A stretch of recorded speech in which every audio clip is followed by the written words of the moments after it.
بسم الله الرحمن الرحيم، والصلاة والسلام على أشرف الخلق أجمعين، سيدنا محمد نبي الأمة ومن تبعها عليها إلى يوم الدين.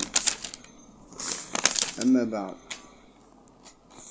أسئلة حائرة. لماذا التحكيم الفجر المصري والإفريقي وفي كأس العالم للأندية ضد الأهلي المصري والأهلي العاجز عن الصد؟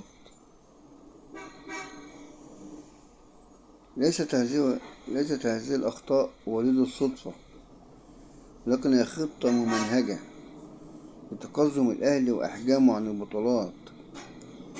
لك أن تتخيل الأهلي خرج من كأس العالم للأندية بفعل فاضح أمام مرأى ومسمع أنفانتينو وفي حضور الرئيس الأمريكي ترامب.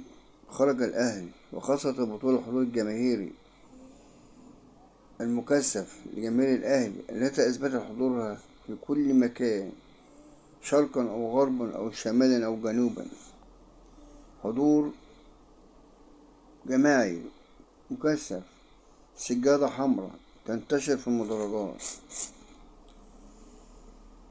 ولكن بلا استثناء، لو أن قانون الكاف في البطولات الأفريقية يسمح بحضور الجماهير أو الحجز دون تقيد ب5% للضيف، لكان هناك رأي آخر لجماهير الأهلي في هذه البلدان. وكانت بطولة كأس العالم للأندية في أمريكا كانت شاهد عيان على ذلك. وأي تذاكر الأهلي بتوزع للأهلي في أي مباراة، جماهير الأهلي بتخلصها في أقل من ساعتين. وأحلى شيء كمان لما يكون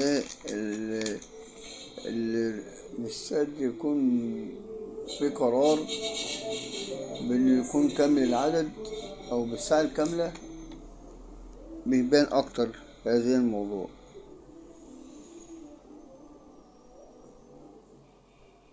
ولم نسمع أي حد من مصر بيتحدث عن ظلم الأهلي أو الحق المسؤول الأهلي، وكأن اللي في مصر دول هما والكرسي والعدم سواء.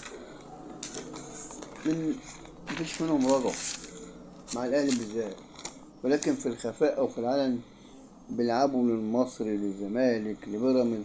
أما الأهلي ودن من طين وودن من عجين.